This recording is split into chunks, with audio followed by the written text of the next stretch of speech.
we have a 3-day week next week now. So we'll kind of play things by ear and see how they go, but try not to forget everything over the 4-day weekend. All right, so before we get into that, let's go over the structures on the board for the bell work. What's the pink one? Calcaneus. Calcaneus. What's the yellow one? Talus. Talus. The blue? Navicular. Navicular. Green? Cuboid. Cuboid. This one here? Is the medial cuneiform. Okay, next. Intermediate. And Lateral. lateral. Okay, good job. So the ankle isn't as hard as the wrist. I think the wrist is probably one of the most challenging ones. But at least we got that cool. I don't know. I was about to say Acronym? euphemism. Yeah. Mnemonic device. I'm glad it's working. Okay, so talking about bone diseases and disorders, there are several things that can go wrong with the skeletal system. And again, there's no way we can possibly hit all of them. We're just going to hit the major ones and ones that are more common that you might see as a future medical professional.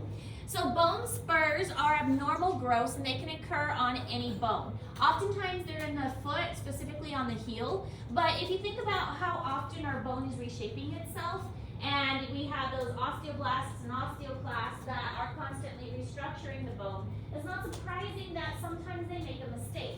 And a part of the bone is grown that's not supposed to be there. When that happens, that's very painful because especially if you get one of these bone spurs on like your foot or something, it's going to start pushing against your skin, it's going to push against muscles and things like that. The only thing that can fix it though is surgery to have it removed. So unfortunately, there's not a lot that can be done if you don't want to have surgery. Osteoporosis, I'm sure a lot of you have heard this term before because it is pretty common. With osteoporosis, the osteoclasts, remember the clasts are the ones that destroy and the blasts build. The osteoclasts cause a breakdown of the bone, and so it does it to kind of an extreme amount so that the bone becomes really fragile and there's less minerals to make the bones hard and supportive. This is more common in older people and it does make the bones very brittle, and so if an elderly person falls down, they're worried about maybe breaking their hip or something because the hip bone is long and flat, and so if they fall wrong on it and they have osteoporosis, then the bone is already going to be brittle and it's going to kind of shatter and break. So both men and women get osteoporosis, and one of the best ways to prevent it is by exercising. Now on the test, you're going to have a couple questions about bone diseases or disorders, and it's going to say, give an example of a disease we talked about in class and a way to prevent it or something like that. Now also remember that there is so much information in this unit, I can't possibly ask you about all of it. So I have tried my best to pick a variety of things for the test. And I mean, the test has to be able to fit within 50 minutes. So the combination of the written portion plus the actual bone portion will take up the whole class time.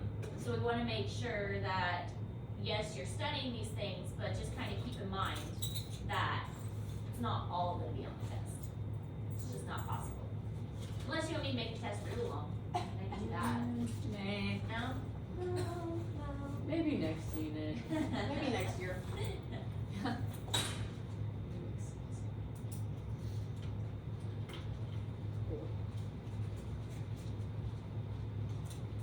Alright, so this is what osteoporosis looks like. Here's a healthy bone, and here's one that has osteoporosis. You can definitely see that the bone looks more fragile. It's not as solid, it's much thinner. And it's got a lot of like pockets from where the bone has been dissolved. It looks like the bone is basically dissolving itself, and that's what's happening because those osteoclasts are kind of going overboard. Here's what a bone spur looks like. So here's our calcaneus bone in this x-ray, and you can see a piece of the calcaneus coming off of here. And it's just because the bone has grown wrong, the osteoblasts have built it incorrectly. And you can imagine it's quite painful to walk on. If that is projecting into your heel, every time you step on it, it's going to kind of poke you in the heel, and it's going to mess with the muscles and things that are in that area. So it is more common to have them in the heel, but that's not the only place. For instance, my husband had a bone spur on his neck, and that was one of the things they had to take care of when they did his spinal surgery. Oh, goodness. What? You guys have had Yeah. everything. He's Yeah. Because the first one and then 2 didn't work, and so finally we saw a different surgeon, and that one seems to have gone better. But that one was right after we had our 4th child and right when COVID hit. So we were all gonna come to Kansas City with them to have the surgery, and then because of COVID, we ended up quarantining instead. So I had 4 children by myself all summer. Oh, no. It was a lot of fun. By myself, no family around, because everybody lived in Kansas City. I'm gonna say. I had a newborn. I survived. Alright, anyways, rheumatoid arthritis is an autoimmune disease, and it causes the joints to stiffen and the bone deformity. Now, arthritis, I'm sure you've seen this in elderly people especially. Arthritis is not just for older people. It can happen in any age. Usually not younger children, but it's not unheard of then either. But it's not just that the bones get, and the joints get, the cartilage goes away and they rub against each other. It's more complicated than that. There's different kinds of arthritis, and the rheumatoid arthritis one, this one causes the bones to kind of grow together, causes them to swell. Elderly people, you often see their knuckles very, very swollen and very enlarged because of it. So that's a common bone condition and joint condition that many people suffer from. There are medications that help with that, but after it gets to a certain point, there's not much that can really be done. So you can see this is a very severe case. What about carpal tunnel? Carpal tunnel is more from repetitive movements, and like if a person, like a secretary, is typing all the time and they have their hands in the same position, they're more likely to get carpal tunnel, and that's more of a wrist and less of a finger thing. Sounds good. Well, not really, but like, you know.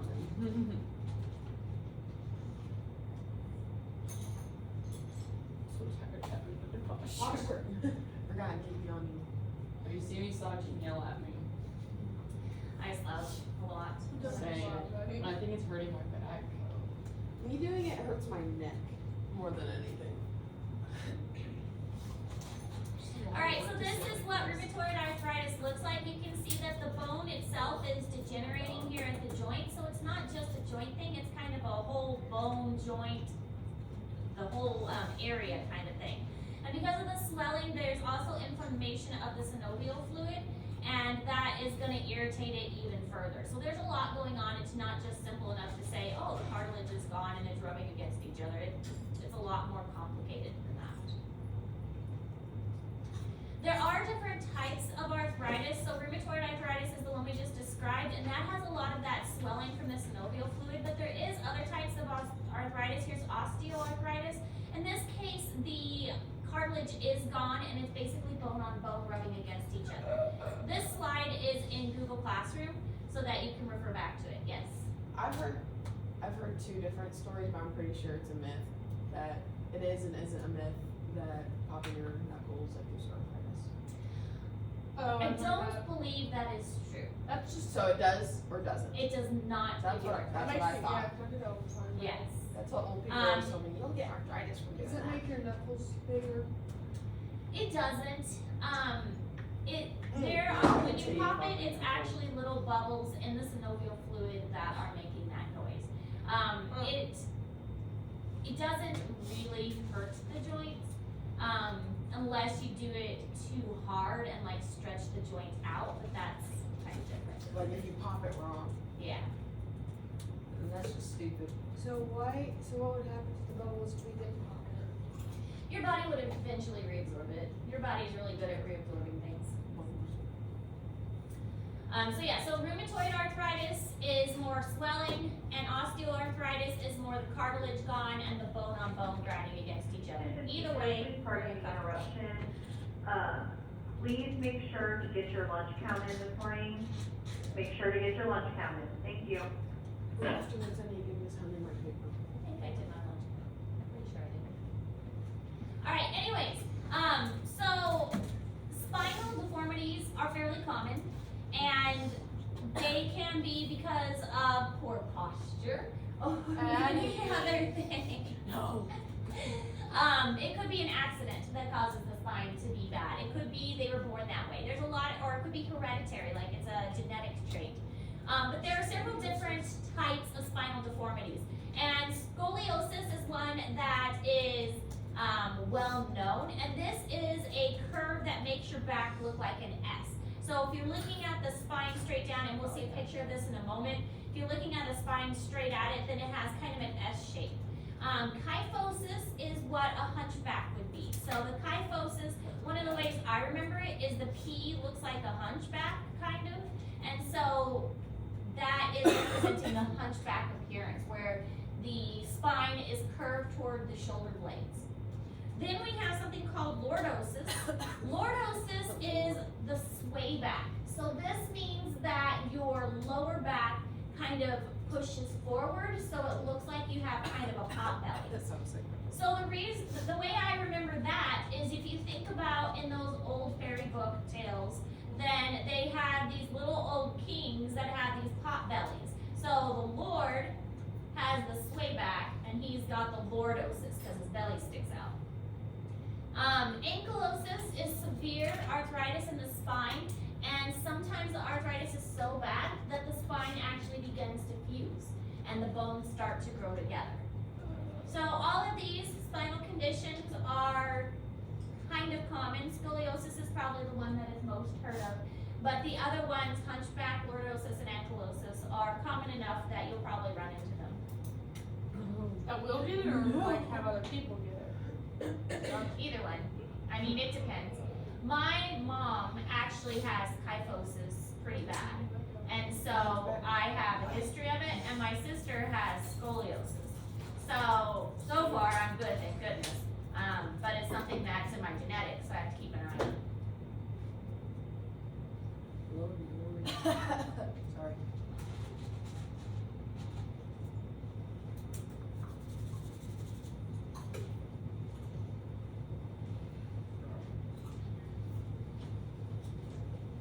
What time is early tomorrow?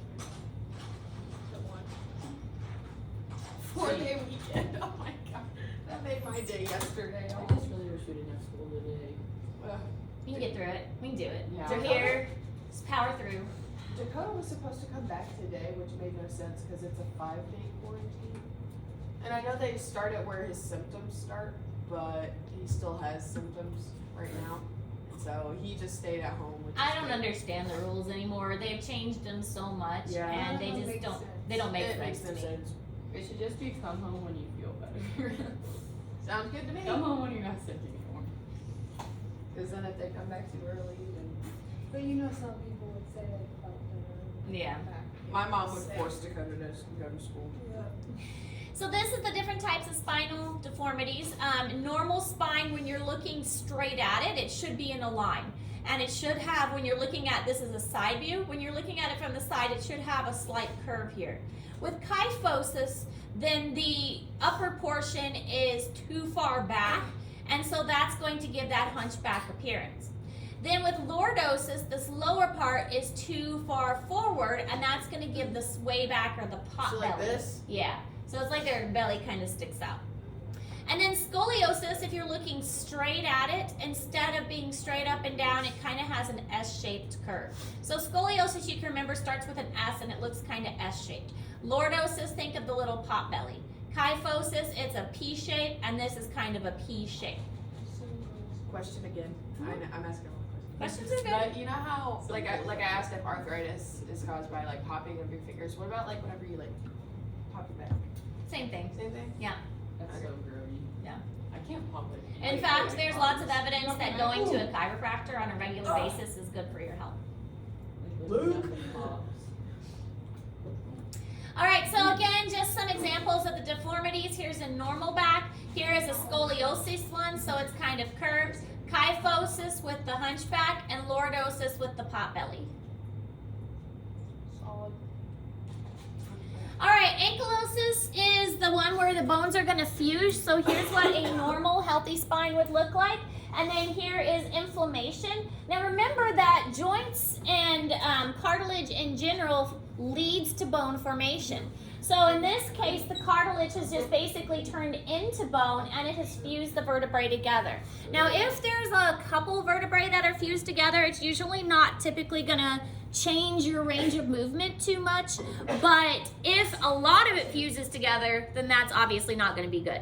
In fact, sometimes doctors will fuse vertebrae together if the spine is having an issue. They will do it themselves, like with plates. 1 or 2 fused aren't going to be bad.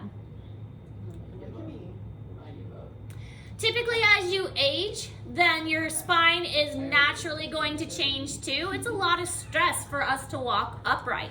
And so by the age of 40, this is what it typically looks like, but you can see 60 and then 70 that the body kind of does slouch down, and that's just a normal condition. That's why a lot of older people are more slouched and seem to be smaller.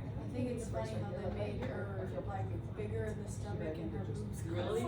Mine's my lower back. They're trying to be accurate. Yep. And then here. So bad. All right, so some other interesting facts about bones. Bones is made of the same type of minerals as limestone. Babies are born with about 300 bones, but by adulthood they have 206. The giraffe has the same number of bones in its neck as a human. Should I write these down? No, Oh, okay. they're just fun facts. So a human has 7 bones in their neck, 7 cervical vertebrae. A giraffe also has 7 cervical vertebrae. They're just huge. They're just like big. The longhorned ram can take a headbutt at 25 miles per hour, but the human skull will fracture at 5 miles per hour. Dang, brother. Fractured. Our head, not so strong. No. All right, Sorry. that's all the information. I'm taking my mini quiz. So today, finish up the skull labeling and the microscopic labeling. Those 2 things are due today, and I will get them graded over the 4-day weekend. I'll have plenty of time to grade. The other lady. The bone labeling assignment is due next Friday, and now we don't have as much class time to get it done because we only have 3 days next week. Oh yeah. So make sure you're working on it and taking advantage of the class time we have now. Ooh, that's a great. Questions? I do have a quiz. All right, get it done.